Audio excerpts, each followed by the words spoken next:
Ito ang Presidential Broadcast Service. Radyo Pilipinas. Radyo Publiko ng Bagong Pilipinas para sa Bagong Pilipino. Naghahatid ng mahahalagang balita at impormasyon na guugnay ng pamahalaan sa sambayanan. Tulay sa himpapawid ng serbisyo publiko. Radyo Pilipinas. Radyo Publiko. Ang boses ng Pangulo.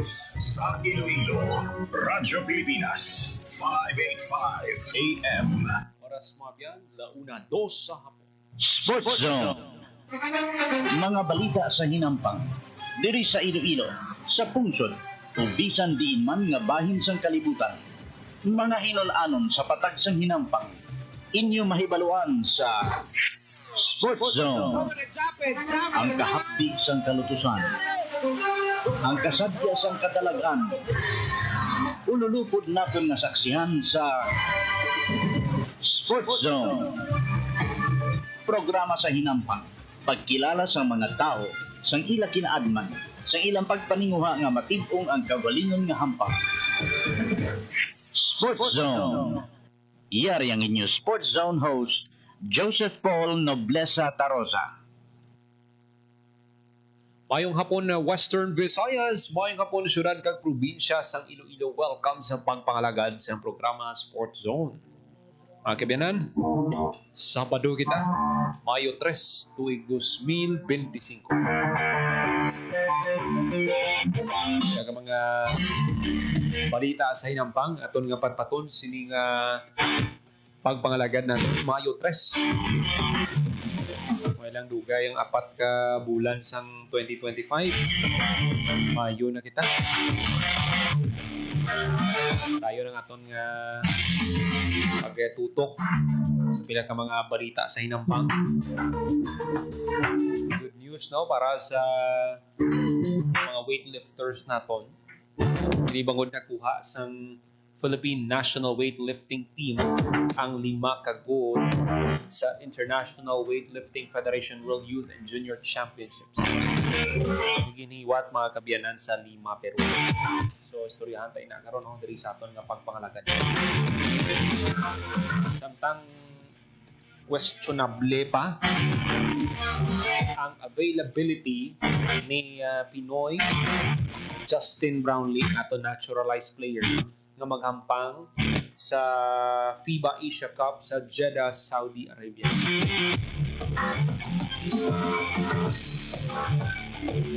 Kung nadumduman sa aton mga kabyanan, nag-positive si Brownlee sa ginaban nga substance. So may ubrang kampo ni Brownlee nga appeal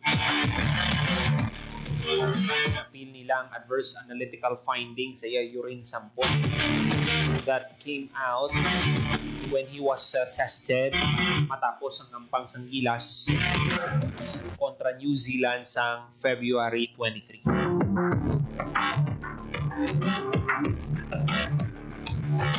Akogit nga kadulaan para sa Gilas Pilipinas kung hindi makahampang si Justin Noypi. Labi pa nga kung madumduman sang aton nga mga tagpalamati sang 2023, nakuha naton ang 11 nga bulawan sang Pilipinas sa basketball, makaligad ang 60 years nga pagulat naton. Nakuha naton ang kadalagan sa Asian Games. Tungod man sang in performance ni Justin Brownlee kontra China sa semifinals, kag dala nilang momentum nila kontra Jordan kag nakuha nila ang kadalagan. Istoryahan ta ano ba lang ni nga substance kag nga ang nag-positive si Justin Brownlee.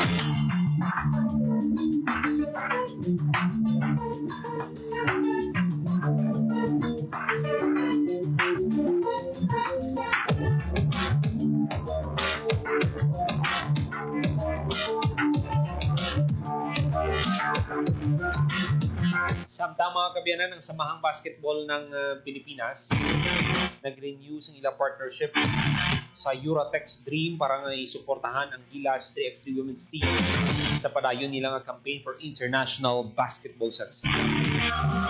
para sa mga kabyanan natin, hindi lang man ang men's basketball ang naghahatag dungog sa atin, kundi ang women's basketball team natin. Amat-amat man nga nag-build sa ilang pangalan.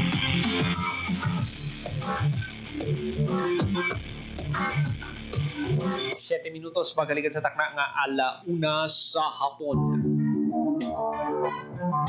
Kag ang ginabantayan sa tanan ang first round sang NBA playoffs. Istoryahan tani kay may mga teams na nga nakasulod sa second round. Sa Eastern Conference mo na kita. Advance na mga kabyanan ang Boston Celtics. Inlutos nila mga kabyanan ang Orlando Magic. Samtang sa pihak naman mga kabyanan, Cleveland Cavaliers ginlutos ang Miami Heat. Sweep mga kabyanan, 4 gid ka game. Way katilaw daog ang Miami Heat. Samtang ang New York Knicks mga kabyanan sulod naman no sa second round matapos ngagin courtesy sang 3-point shot ni Jalen Brunson sa ulihing nga segundo sang hampang sang Game 6 kontra Detroit Pistons. Kag ang magakontrahan na mga kabyanan Boston Celtics kontra New York Knicks. Sa pihak naman mga kabyanan, Cleveland Cavaliers kontra Indiana Pacers. Ang Indiana Pacers hinlutos nila no ang Milwaukee Bucks. Ang sadya subong ang Western Conference. Inibangod duwa ka Game 7 ang bantayan sa aton nga mga tagpalamati. Pero antes sila, iistoryahan na ito nanay ang mga una nga teams na nakasulod na sa playoffs or sa second round sang playoffs amo ning conference semifinals. Ang OKC Thunder gin-sweep ang Memphis Grizzlies. Ang OKC nagahulat sa team nga magadaog. Amo niyang hampang sa Denver Nuggets kag Los Angeles Clippers. Game 7 sila mga kabyanan. Was. Sa pihak naman mga kabyanan, luya gid subong ang mga fans ng Los Angeles Lakers. Isa na kita diri mga kabyanan. Luya gid kay temprano pa ginpapauli sang Minnesota Timberwolves ang Los Angeles Lakers 4-1. Isa lang gid yang nadaog sang Lakers. Grabe no. Pero patpato nato ano ba lang mga nangin factors ang kalutusan. Kag ang Minnesota Timberwolves nagapahunay-hunay subong ginahulat kung sinong magadaog sa hampang sang Golden State Warriors kag Houston Rockets kay kaina mga kabyanan ginlutos na sang Houston Rockets ang Golden State Warriors 115-107. Way makatibawas ang Warriors sa sobrang adjustment sang Houston Rockets. Nagdaog ang Houston Rockets ang Game 5 pero sila man mismo nag-ubraman sa pila ka mga adjustments going sa Game 6. Nga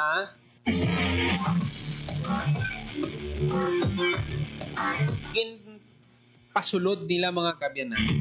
Duwa gid ka dalagko ang imo nga pader sang Rockets. Hindi lang si Alperen Sengun kundi si Steven Adams man.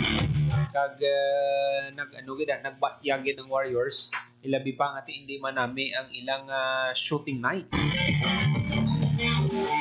Imagine si Steph Curry with 3 points lang sa bilog ng fourth quarter. Si Jimmy Butler, although 27 points si Jimmy, pero sa fourth quarter, ginalat din sila.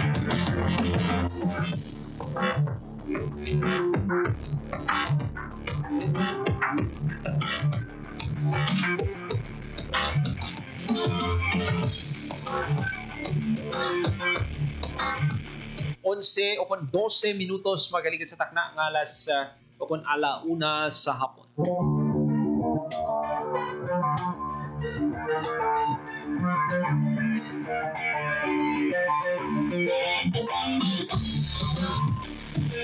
mga kabyanan ng Philippine National Weightlifting Team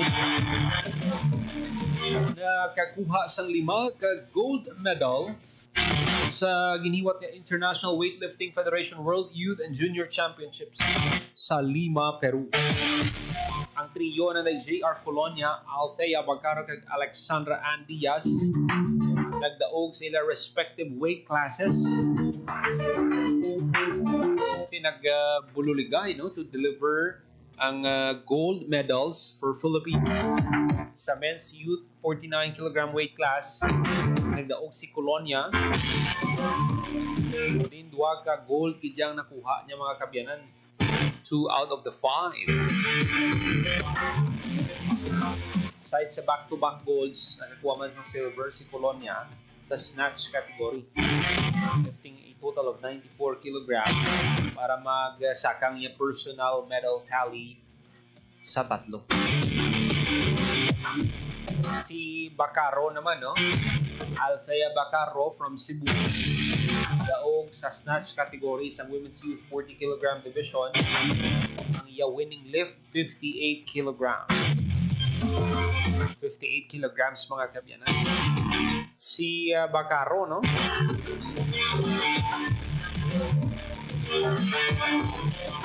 nakakuha siya sang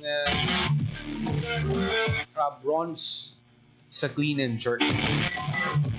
Kagti si ang isa pagit nga nakakuha sang medalya si Alexandra Ann Diaz in dominate ang women's 40 kg division.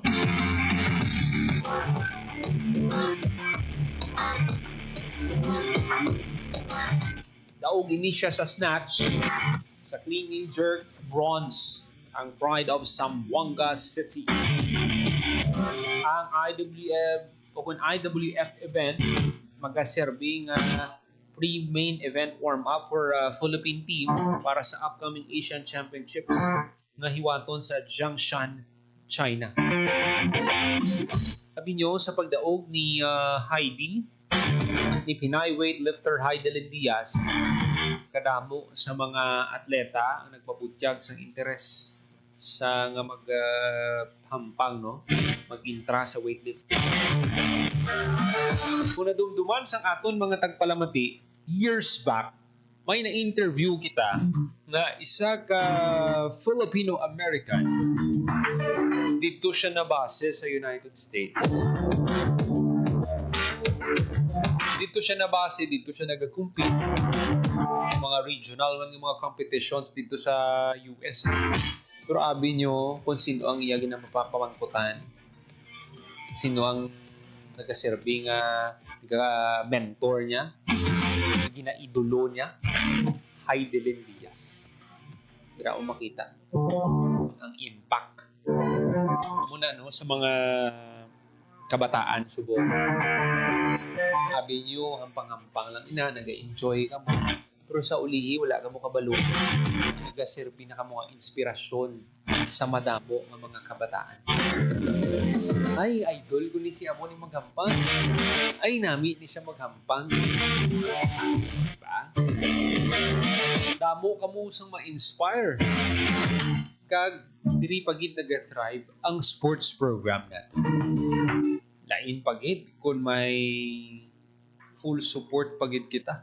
Alin sa mga banwa na to, ng LGU, sa mga government agencies, in pagid ang impact mga kapit. Muna nga subong, mga ulihing tubo na ni, mga masunod na ni nga henerasyon. At si Heidi, nakita na to, paidanom na giman ang karera niya sa weightlifting. Pero nakita na to, damo pa ni siya pwede matudluan. Damo pa ni siya sang pwede ma-motivate na mag-pursue sa weightlifting.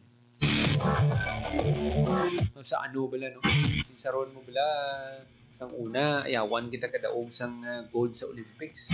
Subong, na kita? Kalayo na sang nalabot na to. Kag we are blessed na ma-witness in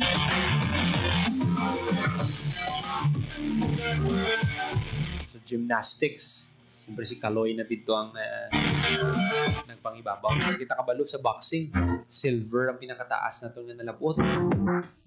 Lengket ito nakita ko gidya bala sa pila na ni katuig nga lantaw naton sang boxing sa sa Olympics nga nagahampang ang Philippines. Mga time gidya nga hindi mo malikawan, makahambal ka gidya nga ginaihaw kita. No? Alin sang una pa niya. Mabalaan man naton kung napirdi kita, ginabaton ta man ina. Narespeto ta ginaya. Pero ti kung balaan mo bala nga daog ka na, balaan mo sa kaugalingon mo nga daog ka. Balaan sa mga nagatanaw nga daog. Pero ang judges yan lain ang paglantaw nila. Perdi ka. Dira gidya nagalain, pero may istorya.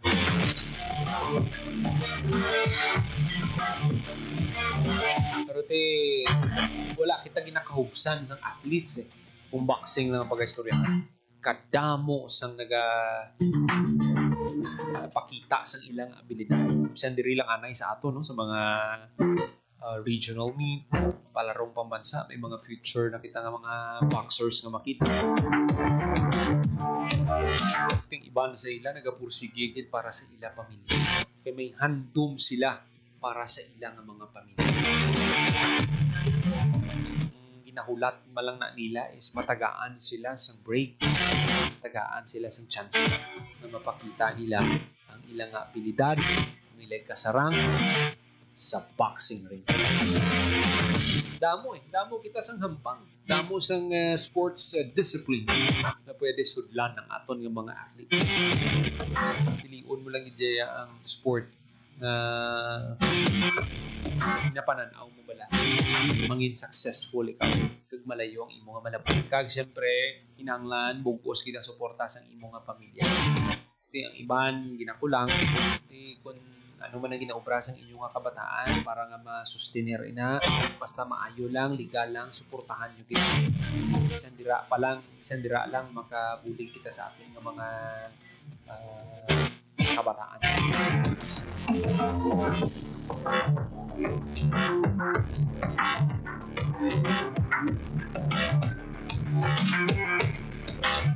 Minutos magkaligat sa takna nga alauna sa hapon.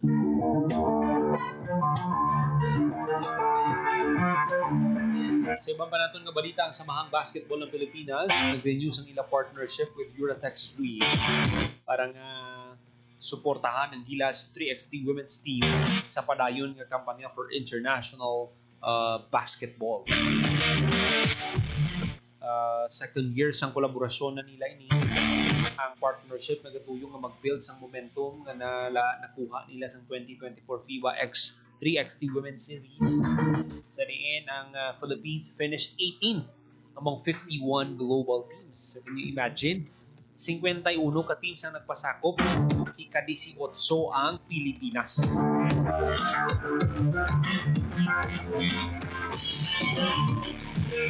Best performance ini sa Philippines, no? Last year, isang iniwat ang Wuhan leg sang series where they secured 5th place, significant achievement sa highly competitive circuit.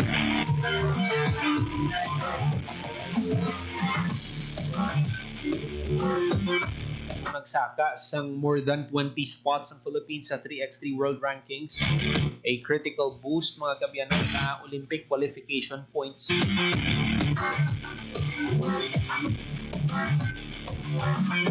Ang good news pagid kay ang slots for 2028 Los Angeles Olympics in-expand from 8 to 12 teams. Nagtaas pagid ang chances ng Philippines na mag-qualify.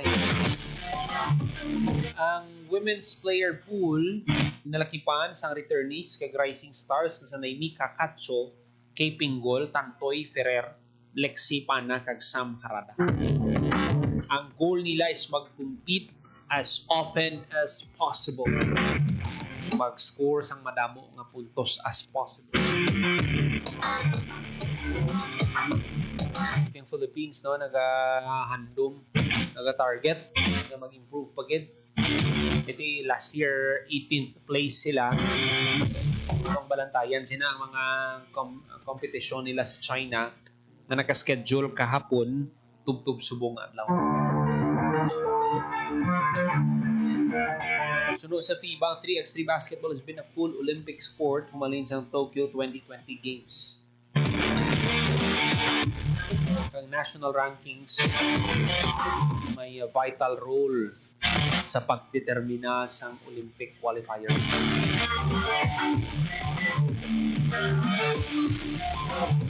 Bisang gani sa mga bulo barangay may mga 3x3 na gid gani, no? Doon ang uso ng 3x3 subo, no?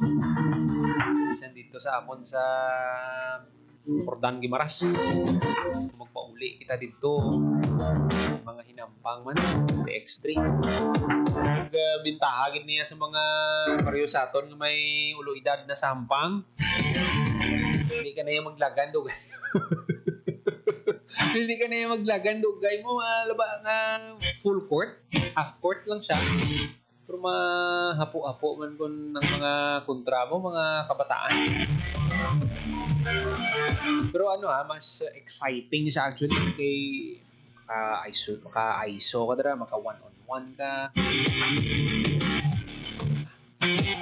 Kung nga di subong nami pagid-kiti recognize na siya as an Olympic sport mga kabyan.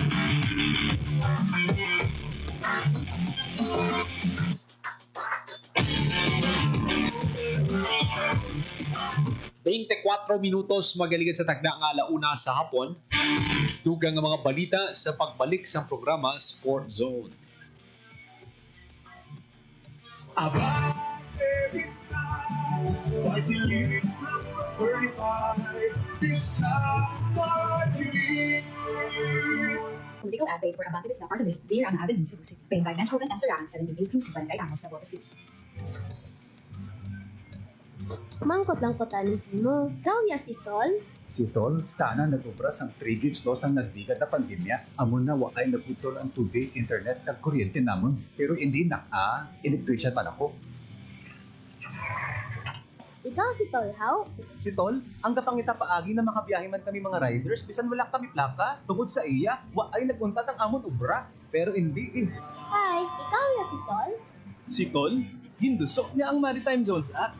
Tungod sini, waay madula ang atong depensa kag kinamatarong sa West Philippine Sea.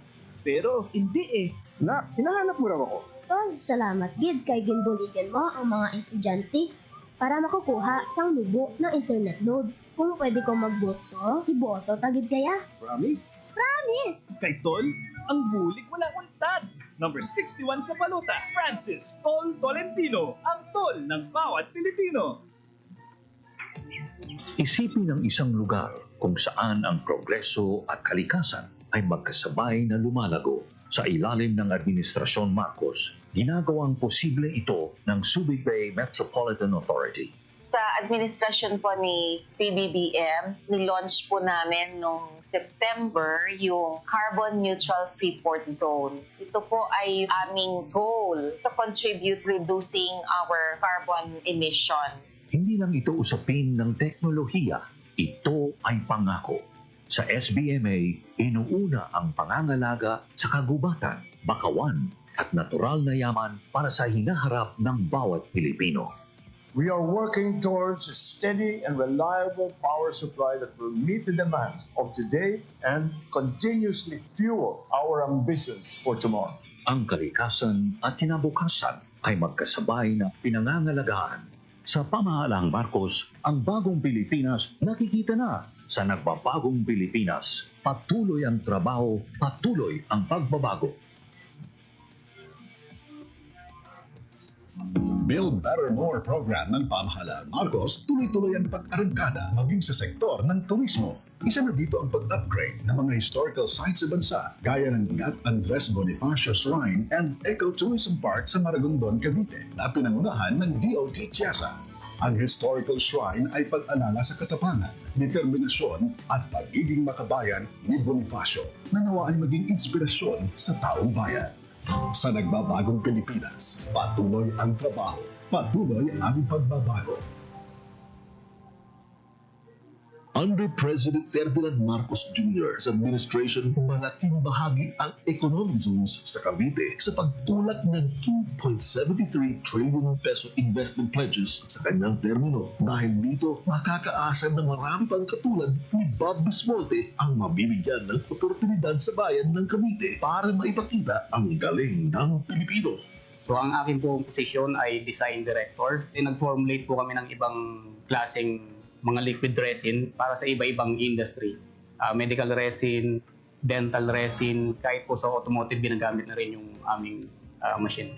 Ang pinaka-reason namin is we innovate products for Filipinos that could compete around the world. Sa nagbabagong Pilipinas, patuloy ang trabaho, patuloy ang pagbabago.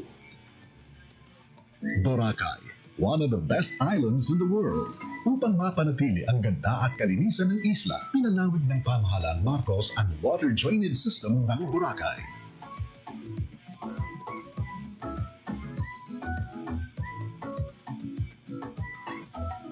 Suportado ng DOT TIEZA ang adhikain ng Pangulo. Kaya ito pong Boracay ay talagang binabantayan namin, pinoprotektahan namin, sinusuportahan po namin ang mga pangangailangan niya para ma-maintain niya yung standard as an iconic destination, hindi lang dito sa Pilipinas pero sa buong mundo.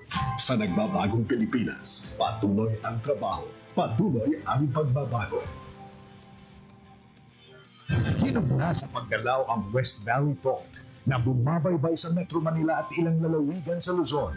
Sa gitna ng pinangangambahang The Big One, binuo ng DOST at PHIVOLCS ang Rapid Earthquake Damage Assessment System o REDAS. Hindi pwedeng simulation lang ang gawin natin. Gusto nating sagutin kung mangyayaring isang big one sa isang lugar, ilan kaya ang buildings na magko-collapse? Ilan kaya ang maaring mamatay? Ilan kaya ang maaring ma-injure? At ilan kaya ang economic loss? So ang REDAS po ay may kakayahan na ibigay yung mga numero na yon para ang pagpaplano natin ay science-based. It has become imperative that our DRRM system undergoes continuous improvement to address evolving circumstances. It includes our individual obligation to follow proactive, vigilant, and adaptable strategies for our own and our community's safety. Sa katuparan sa ilalim ng administrasyon ni Pangulong Ferdinand R. Marcos Jr. ang Peace, Law Enforcement and Development Support. Nagkakaisa ang mga ahensya ng gobyerno para labanan ang insurasiya. Bring investments in education, health, and infrastructure, livelihood, help prevent the occurrence of conflict. Through this administration's programs and projects, we will sustain the stability, the peace, and the progress. Sa ilalim ng pamamahala ni Pangulong Marcos mula July 2022, matagumpay na nasawata ng kasundaluhan ang 21 sa 22 na natitirang NPA guerrilla front sa bansa. 2 grupo naman ng local terrorist group ang pumiyang nabuwag mula nang maimplementa ang programa. Sa bagong Pilipinas, sumibol ang kapayapaan sa mga lugar na dati nang binalot ng kaguluhan.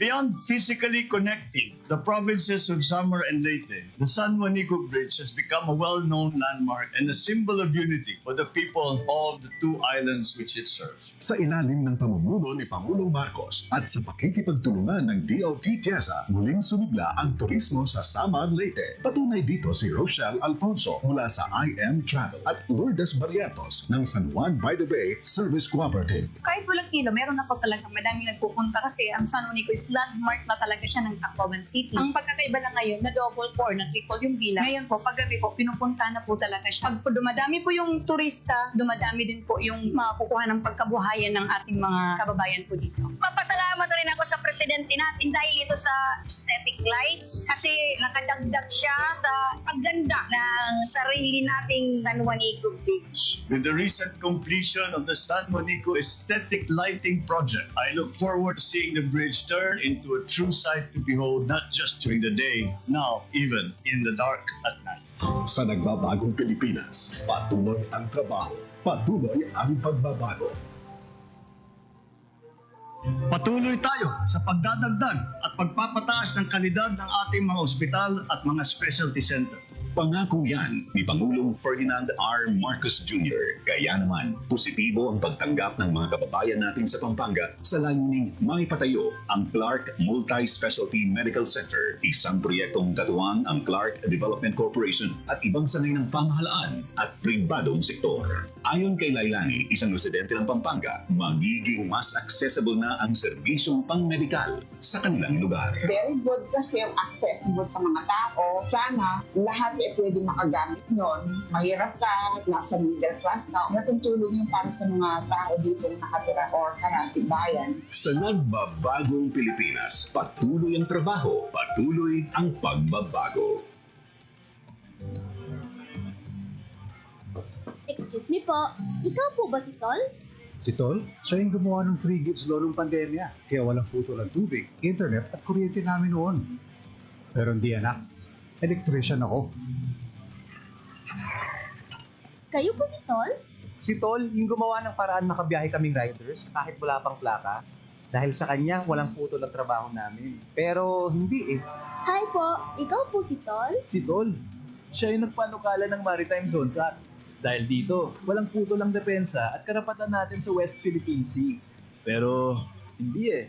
Hinahanap mo raw ako. Ay, Tol! Salamat po, tinulungan niyo ang mga mag-aaral para sa mababang internet load. Kung pwede ako bumoto, iboboto po kita. Promise? Promise! Kay Tol, tulong walang putol. Number 61 sa balota, Francis Tol Tolentino. Ang Tol ng bawat Pilipino. Narinig mo naman sa salitang tourism at alam mo bang ito ay nakapatambang ng higit 75 billion pesos sa Philippine economy. Ang tindi! Tourism is not only an important economic development tool, but the abundance of opportunities that the sector creates in terms of regular employment and even job creation at the grassroots level is undeniable. Isa sa mga dinalago ng mga divers mula sa iba't ibang panig ng mundo ay ang Batangas na may mahigit 50 dive sites. At dito, ang dive tourism has become a significant driver of economic growth for local communities. Yan ay isa lamang sa mga achievements ng Pangulong Ferdinand R. Marcos Jr. at ng DOT. Sustainable tourism is a reality sa bagong Pilipinas.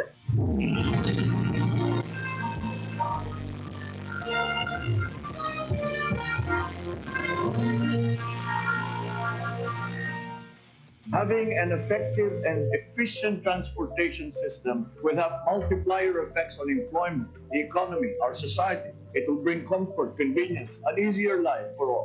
Ramdam na nga sa Clark City ang hangarin nito ni Pangulong Ferdinand R. Marcos Jr. na gawing maginhawa ang pamumuhay ng bawat Pilipino. Patunay dito ang Clark Loop na nagbibigay ng mura at komportableng biyahe sa loob ng Clark Freeport. Ito ay mga buses na aircon, may wifi. Ang pinakamahalaga dito ay ang ating mga workers ay hindi na babayad ng mahal. Ayon kay CDC President and CEO Attorney Agnes de Banadera, iwala silang mas uunlad pa ang turismo sa Clark sa tulong ng Clark Loop. From SM papuntang airport, ito na yung sasakyan nila. Sa nagbabagong Pilipinas, patuloy ang trabaho, patuloy ang pagbabago.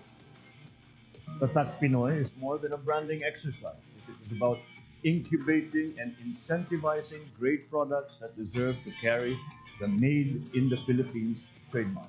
Magandang balita! Inilunsad ng DTI ang Tatak Pinoy Strategy na isang inisyatiba para bigyang lakas pa ang mga industriyang Pilipino. Layunin ng TPS na paunlarin ng mga Tatak Pinoy na negosyo upang mapabuti ang kanilang mga produkto at serbisyo sa loob at labas ng bansa. Ang mga programa at polisiya nito na tutulong sa mga negosyanteng Pinoy ay iikot sa human resources, infrastructure, tech and innovation, investments, at sound financial management. It is about creating products and services of the highest quality because Tatak Pinoy is also about excellence. And as a seal of great workmanship, sama-sama gawin nating sikat at makilala sa buong mundo ang Tatak Pinoy.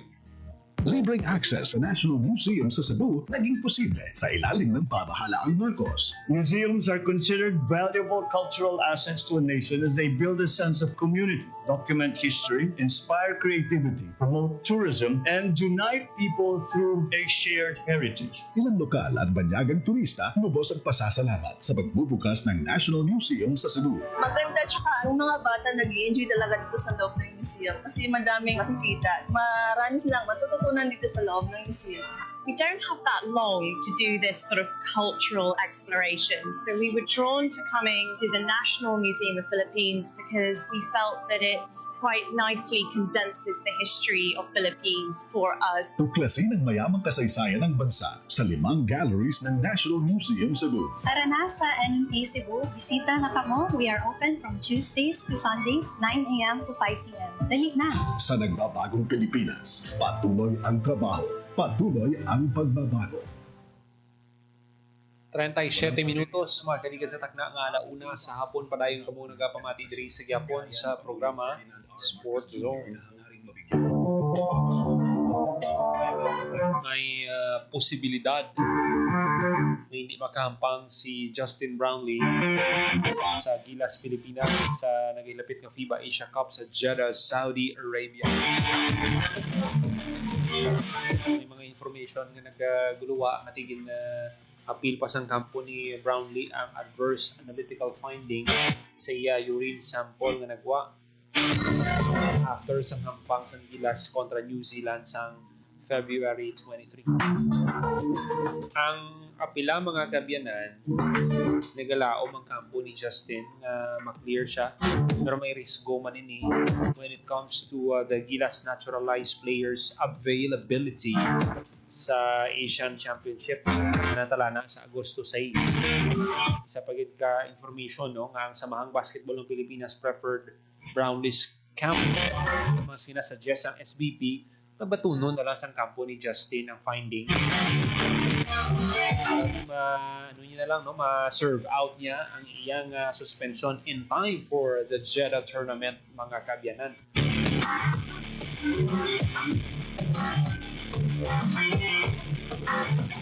Hampang ni Justin Brownlee sa Game 7 sa hampang nila kontra Talk and Text last March 28. Justin played through a torn UCL sa iyang thumb sa iyang shooting hand sa PBA Finals. Sinangin na successful man ang surgery na patigayon sa second week ng April. And he is expected to be fit in time for the Asia Cup. Na kung mangin eligible na siya nga makampang.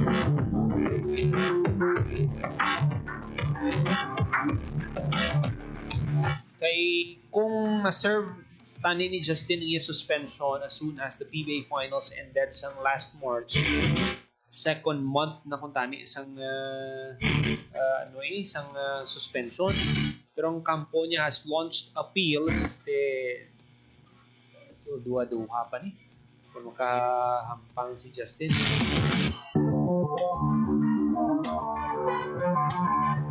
Ate, posible nga ate, sobra pa 3 ka bulan ng suspension.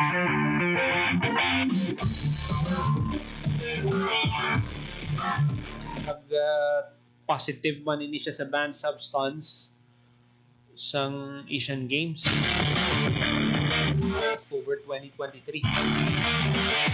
Ang chances nga magkampang si Justin for Gilas sa August 6 naganubo kasi kinahulat pa nilang appeal.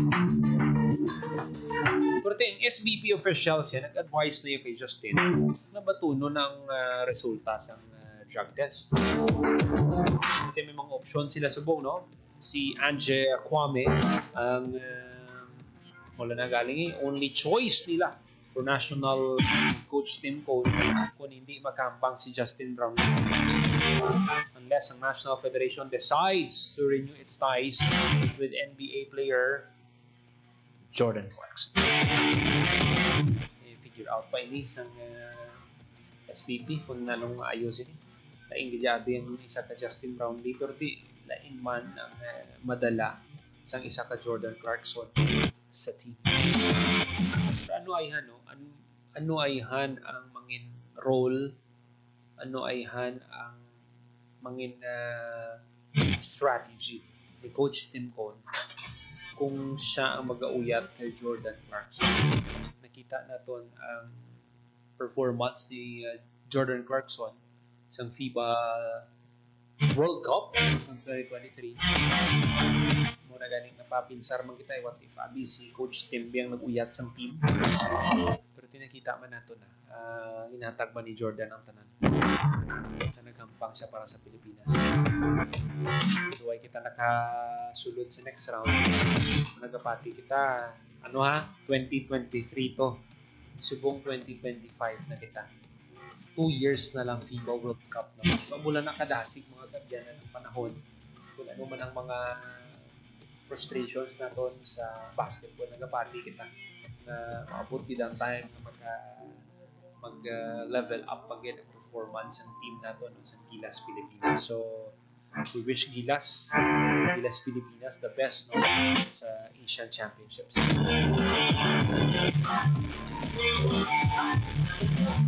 42 minutos magaligad sa takna nga alauna sa hapon.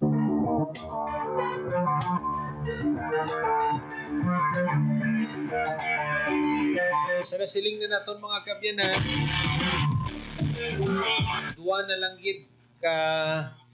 apat na lang gid ka teams ang nabilin sa first round. Duha silang mag-advance, duha ang mabakasyon. Muni ang mga team sa Western Conference, ang Los Angeles Clippers kontra Denver Nuggets, kag Houston Rockets, kag Golden State Warriors. Paslawan kay na ang Golden State na makadaog sa Houston sa ilang home court 115-107. Yan pamangkot subong sin o bala ang mag-advance. Sa nakita na to, gutom-gutom ginang Rockets subong na makuha ang kadalagan kontra sa Golden State Warriors. The past 2 games. Okay? Kay at least may idea ang aton mga kabyanan. Game 1, nagdaog ang Houston Rockets. Game 1, daog ang Golden State Warriors. Game 2, nag-rasback ang Rockets. Pagka Game 3, pagkabot sa home court sa Golden State Warriors, daog sila hasta Game 4. Daog. So 3-1 na ang serye. Pag-abot sa Game 5, terribling adjustment. Grabe ang depensa. Ang shooting percentage sa isang Rockets, terrible kataas. Nakuha nila ang kadalagaan. Game 5. So, ang serye, 3-2. Pero kaina, tumugid na kita na bisan gali nga nang daog ka, dapat ikaw mismo mag-aubra ka man gyapon sa adjustment. Kung anong mga nakita mo nga pwede mo pang madala sa team para nga mag-improve. Kag-amuni ang nakita naton kaina, ginpahampang dungan ni Coach Ime Udoka, ang duwa niya kadalag ko na player, mga big man niya, si Baby Jokic, si Alperen Şengün, kag si Steven Adams. Way gid sang sabat ang Golden State Warriors. Terrible man ka awful ang shooting nights ang mga taga-Warriors. Si Steph Curry, 9 out of 23. Si Jimmy Butler naman, kung hindi kita magsala, 7 out of 17. Kung gusto nyo mag-advance, dapat may supporting cast na mag-suporta sa clutch players nyo. Hindi man pwede nga isalig lang ni isang team ang scoring load sa duhasin. Sa pihak naman, ang leading scorer si Fred VanVleet, 29 points. Inasundan ni Alperen Şengün. Si Şengün, double-double, 21 points, 14 rebounds. Ari, check naman mga kabyanan kung pila ang rebounds. Okay. Dako man ang nabulig ni Steven Adams, ha? 17 points, pero ang 17 points niya, sinilaban sa free throw ni. 17 points, 5 rebounds, pero arikit ang nakita na ito nila ko, nabulig ni Steven Adams sa court or sa Rockets. 3 blocks.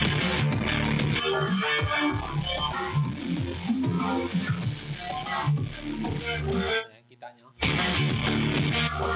I-expect nyo nga sa Game 7, tagaan pagid ini siya sa dugang pagid nga playing time. Pero para naman sa Golden State Warriors, kinanglan gid nila nga ipabaskugon ang ilang depensa pagid. Yung ilayang opensa, given naman yung may sistema na sila. Pero dapat tistingan tabi nga dugangan man ang playing time. Balantang hindi man naman nakadasig si Kevon Looney, pero sang naglikat ng mga season, siya ning sentro eh. Subong medyo nabuhinan ng playing time niya. Pero ang nakita natin, reliable man ni siya kung sa rebounds eh. Reliable ni nga man nagkuha rebound si Kevon Looney. Testingan ta. Dan tawon ta. Dahil kiti dapat kalkulado ning hulag sang Warriors sa Game 7. Pero ang Game 7 dito ang pangon sa Houston Rockets, kag nakita naton nga ara sa ilang momentum, kay duha kasunod-sunod nga hampang ang nadaog nila mga kabyanan. Isa sa ilang nga home court kag sa road mga kabyanan. Sa home court sa Golden State Warriors. Kadto kita mga kabyanan sa hampang naman sa Denver Nuggets. Denver Nuggets kay Los Angeles Clippers. Sa hampang nila kahapon, daog ang Los Angeles Clippers 111-105.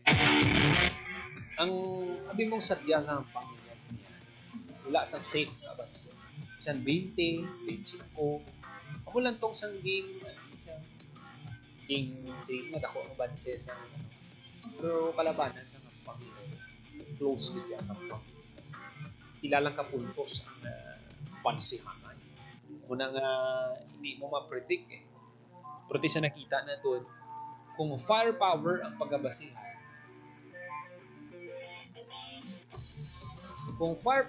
pagkabasihan, mga kabyanan, damo sang bala ang Los Angeles Clippers. Na Kawhi Leonard, James Harden, si Norman Powell, reliable man nila siya. Si Nick Batum. Sa pihak naman mga kabyanan, ang nakita na natin nga magadala sa hampang aside kay Nikola Jokic, ining si Jamal Murray. Si Jamal dapat maging consistent ang hampang niya kay kung kung mangindulaan niya sa Game 7, sigurado. Yung kanulit ka po nga magapahuwan. Pero ang hustle man, hindi naman pwede ma-discount ang hustle ni Aaron Gordon at ni Russell Westbrook. Si Russell Westbrook ganing, ang problema lang kay Russ, ang mga decision making niya sa crunch time. Dapat, bukuson ni Westbrook, kuminsaron niya sa crunch time. Pwede pang duwa-duwa kay Game 7 ini mga kabyanan, winner take all ang magadaog mag-advance sa next round. So best of luck sa tanan teams kag bantayan nato ng mga masunod pagid sila ng mga developments. Nagkabiran ng ibang pagid ng mga balita patpato natin sa masunod na edisyon sa programa Sport. Ginapasalamatan natin ang mga kaupdanan sa technical side. Sir Alan Defonte sa studio sa transmitter. Mr. John Magallanes para sa Bagong Pilipinas, Joseph Paul Noblesa Tarosa, Radio Pilipinas, Radio Publiko. Kung di ninyo kami liwat sa sunod nga semana sa isa pagit ka oras nga programa sa pagtibong sang hinampang kag sportsmanship.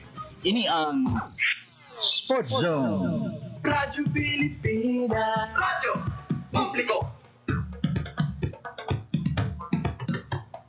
Radio Pilipinas. Radio Publiko.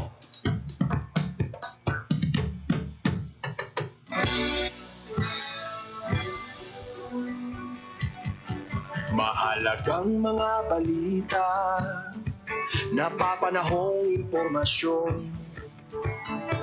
Kami ang inyong gabay pag may bagyo at sakuna. Serbisyo ng gobyerno kapag may nangangailangan. Mga proyekto ng Pangulo, damang-dama ang pagmamahal niya. Tulay ng mga hinaing, ang problema ng bayan ating lulutasin. Tulay sa himpapawid, tulay ng pagbabago. Radyo Pilipinas, ng bagong Pilipinas. Radyo Pilipinas, ng bagong Pilipino. Mga proyekto ng Pangulo, damang-dama ang pagmamahal niya. Radyo Pilipinas, ang boses ng Pangulo.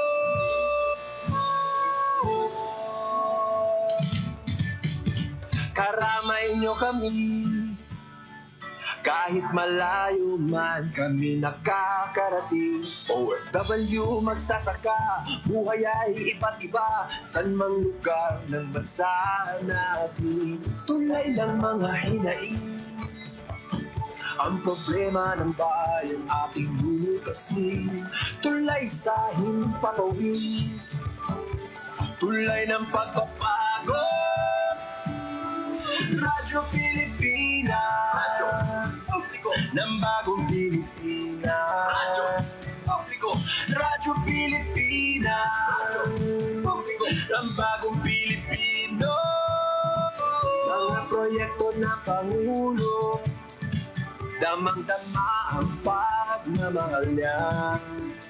Radyo Pilipinas, ang boses ng Pangulo.